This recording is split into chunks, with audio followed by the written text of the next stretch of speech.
So great to be here and talk to you all. 30 years in the industry, and half of one of those years is in pragmatic semiconductor. So relatively new to the business, but really exciting story to tell. So I'm going to talk a bit about ramping the UK's first 300mm wafer fab, some of the observations and challenges, what our plans are, and at the end I will talk about some of the applications of the technology. So we're about 13 years in existence. We're a privately held company, pre-IPO. We just closed a Series D funding round, the largest European semiconductor funding round in history, so we're very pleased about that. That then helped us fund some of the 300mm expansion I'm going to talk about. Our mission is to enable sustainable digital transformation by putting very low-cost flexible ICs in hundreds of billions or trillions of items and enabling things like circular economy and so on. So I'll talk about some of those applications at the latter end of the talk. So here is a picture of the first 300mm wafer that we made. This is halfway through the process. Towards the end of last year. Now, skilled semiconductor professionals like we all are, we will have seen 300mm wafers, and you'll spot that this is a transparent 300mm wafer, which is a bit unusual, not hugely unusual to have transparent wafers. Transparent 300mm wafers are maybe more unusual, but the magic really is in this. So this is our 300mm wafer, but this is our semiconductor layer. So the glass wafer is simply a carrier of convenience for the flexible semiconductor silicon equivalent, which is this less than paper thin layer, on which we have tens of thousands of ICs depending on the complexity. So essentially what we'll sell to customers are flexible wafers. We'll peel off that flexible layer, mount it onto a film frame, and send that to a customer ready for the ICs to be picked and placed. It's about 30 microns thick, so that layer I just showed you there was about 30 microns thick. About 90% of that is the polyimide substrate, and the top 10%, top couple of microns, is where we do our semiconductor layer, a few layers of routing, RDL layer. So the semiconductor is IGZO, indium gallium zinc oxide. Not unique to pragmatic. It's used in display industries to make thin film transistors, and we've adapted it to our purposes. So product are flexible ICs. So if you think of what you could do with a capability that will allow you to make very thin, flexible, really low-cost ICs, you should be able to think of, I can think of a few applications for that, some of which may replace silicon applications, some of which may enable other adjacent markets and not directly replace silicon ICs. So sometimes we play up the comparison with silicon, sometimes we don't, depending on the audience and what point we're trying to make. So these are really low cost, which, for any of the business school graduates who would have read Innovator's Dilemma, low cost is a big part of disruption, depending on our definition of disruption. So I think truly disruptive, the fact that they're really low cost compared to silicon, and the manufacturing facilities are much lower cost for a given output compared to silicon. Very thin, so I talked about 30 microns, of which only the top 10% is the active IC. Very durable and flexible, so you can roll that. If you have a pen and you roll that IC around the diameter of that pen, just a few millimeters radius of curvature, these ICs are flexible enough to work as you bend it at that level of bending radius. Very sustainable. So it's a very simple manufacturing process. It is very thin, which means it uses very low amounts of material. It doesn't use silicon, which is an advantage as well. It uses much less inputs in terms of chemicals and gases and much less outputs in terms of waste. So inherently, it's a very sustainable IC production. The geometries are relatively large. This is eye-line lithography, but surprisingly complex ICs can be made using this technology. So here's if you want to get a good insight into technology in terms of what's in the public domain, this Nature paper published a couple of years ago describing the implementation of a 32-bit ARM core is a good source. So that's an older version of the technology, not the new technology we're ramping in the 300 millimeter facility. So some surprisingly complex ICs can be implemented in this technology. And actually, we just released another Nature paper where we've got some. We have to talk about AI, so we've got some machine learning classifiers implemented in our technology, super low power, super low cost. So we are in just south of Durham. That's where our 300 millimeter manufacturing base is. It's a brownfield site, which is a big part of our value proposition. We are not, again, the comparison of convenience. So silicon fab, where you'd be looking for a viable scale 300 millimeter silicon fab, you want several dozen, maybe a couple of hundred acres, huge amounts of power, huge amounts of water, huge amounts of natural gas. We would have put the manufacturing lines into an existing brownfield site. This was a plastic pipe manufacturing site, WAVN pipes, essentially empty warehouse. We cornered off an area of that warehouse, insulated it, and put in our wafer fab. I'll show you a video of this in a second, but here is just within that warehouse. We put out one of our mini fabs. We call them fab in a box. It's a 600 square meter clean room, one of every tool that you need to make our process. So that's a minimum viable size space for our Flex IC manufacturing. We're in the process of putting in our next line. So these are modular mini fabs, and we've placed tool orders and clean room construction starting shortly for that second fab in a box, a second mini fab in the same site, and we've spaced up to 9 or 10 of those in that site, all interlinked with overhead transport automation systems. It's just some points for observations on why the Northeast, what the benefits of putting a 300 millimeter fab in the Northeast. There's a big semiconductor heritage up there. Silicon Glen was, Scotland was really strong for semiconductor manufacturing into the 90s. You had Atmel and Siemens and Newcastle up to the mid-2000s. That DNA is still in the area. A lot of the long-tenured semiconductor professionals in the site have Scottish accents.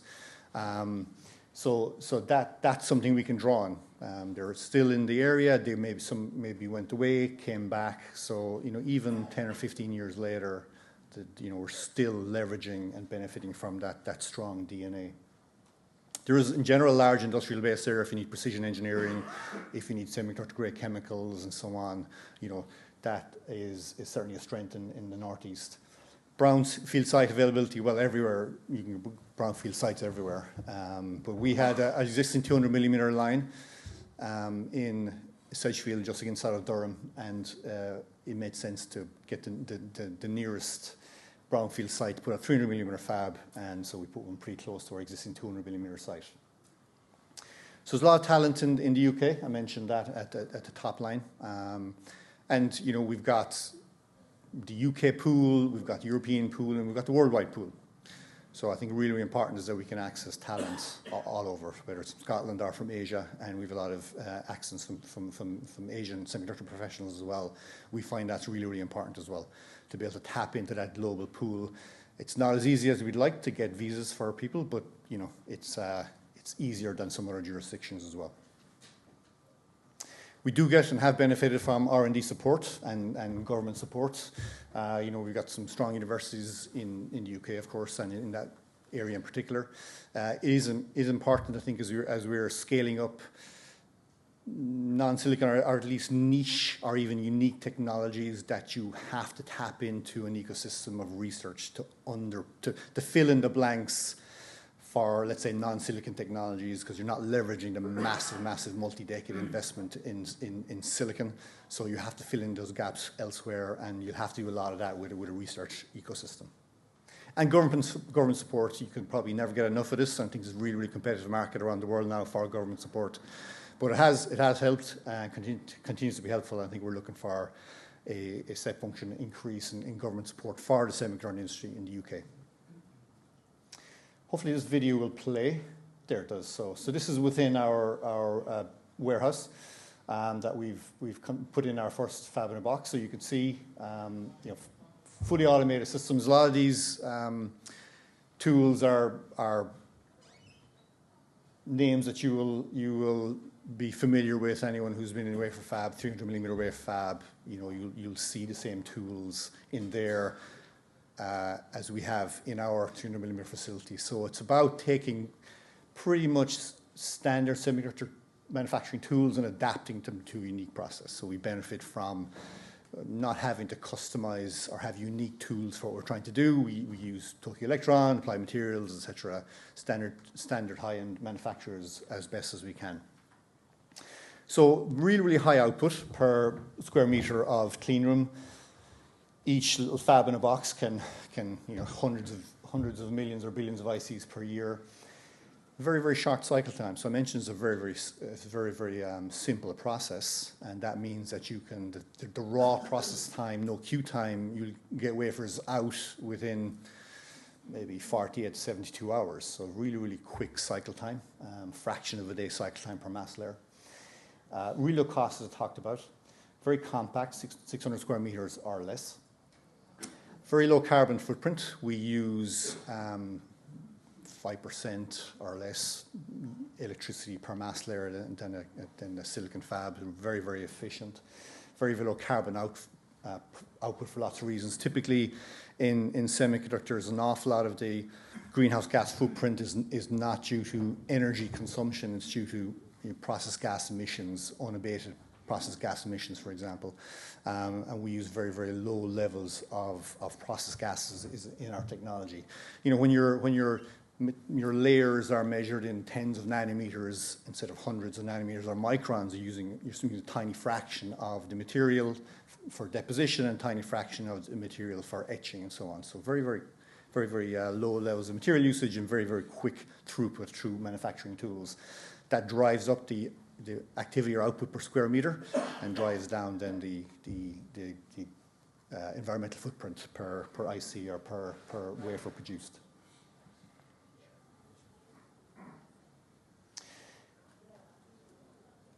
I showed you the carrier, the glass carrier and the substrate we have, and just to maybe give slightly more detail on that. Probably can't read this from the back of the room, but we take that glass carrier. That's our starting substrate. Silicon is in a silicon fab. Silicon is the semiconductor. It's also the substrate, and it's also the carrier that gives support to the semiconductor. And what we have for our starting material is just that glass wafer. We dispense and spin on the polyamide, get 30 microns of a substrate layer, and then deposit our IGZO semiconductor on top of that and do all our pattern etching and metallization in ways that are very familiar to people. We peel off that, mount it onto a film frame, and then reuse the glass carrier. So you get this huge advantage of not consuming your silicon wafer equivalent. You just reuse your glass wafer every time. So inherently sustainable, because silicon is an incredible material, and to make ultra pure silicon, single crystal silicon is an energy intensive and really, really specialized business. So and that's of course consumed. So having the reusable glass wafer is a big both cost and environmental sustainability advantage for us. The semiconductor supply chain is quite complex, from design to manufacturing of the front end, manufacturing of the back end, packaging, testing, and so on. ICs and wafers can travel all over the world. Even if we just cut down into the semiconductor manufacturing and packaging aspect of it, it is highly, there's a lot of air freight involved. So we talk about this fab in a box concept, where we go to customer and say, we could put, if you have a area of your site, if you have a spare area of your manufacturing facility or your warehouse, we could put one of our mini fabs on your site. Now you have a captive local source of IC production for your complete your usage, so it's dedicated to you, dedicated capacity for you on site. So you eliminate some of the issues about supply chains, crossing borders, and so on, which are becoming more of an issue, as in terms of semiconductor traveling across borders. A lot of customers are saying, "Oh yeah, sign us up. That solves a lot of problems for us. It retires a lot of risk for us," and that's a model which is really applicable to lots of our customers. So that's about some of the technology and the ramping. Just I'll wrap up here and talk about some of the applications. And we focus on some sustainability applications. Obviously, we've got some aggressive net zero goals. There's a calculation that 20% of emissions can be solved by widespread adoption of digital transformation, which means everything. And of course, semiconductors have a huge part to play in this. And if you divide the world into the cloud and the edge, but also add in the item as well, item level intelligence is where we see a lot of our technologies going. Because again, this thin, really low cost, flexible ICs embedded into items, embedded into smart packaging, enabling circular economies. I think that is going to be a big use case for us, and really driving in the enabling sustainability, driving sustainability through the application of semiconductor technology. So just take one use case, NFC, RFID, flexible ICs with integrated or embedded sensors. So using that to track supply chains of let's say, food from farm to table. You can put these flexible ICs with sensors into medical smart patch. You can embed them into high-value items like clothing or high-value spirits in bottles and enable security of supply chain, anti-tamper, authentication, and so on, at low cost using just our RFID NFC solutions with embedded sensors. And just to maybe end up with maybe what feel like a trivial example, but maybe not if you look around the room, about a third, 25 to 30% of all greenhouse gases emitted in the world today are related to food production, including transportation and packaging. About a third of that is wasted, by the way. So what if you had on your label on your food the sensors needed to tell you if this food was fresh or not? Because a lot of the food that's wasted is thrown away because it's still fresh, but you have to have a use by or a best before date. So a lot of that is wasted.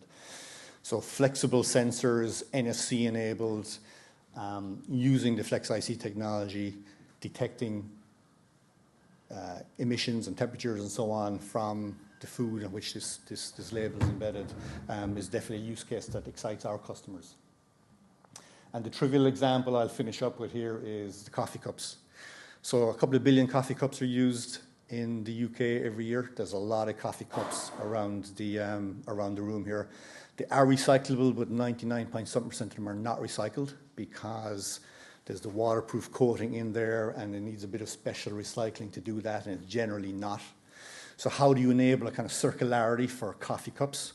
And we've worked with some of our customers to embed our Flex ICs into a reusable coffee cup, can be reused 500 times, and a customer essentially just swipes it and deposits it, gets a credit to their account, and enables that kind of circularity. So this is just one, seems like a trivial example, but billions of coffee cups going to landfill really add up to a large amount of landfill.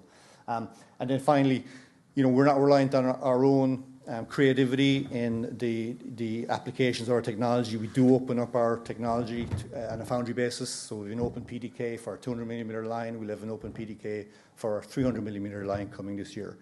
And we're relying on the creativity of customers to decide what they can do with this fantastic technology.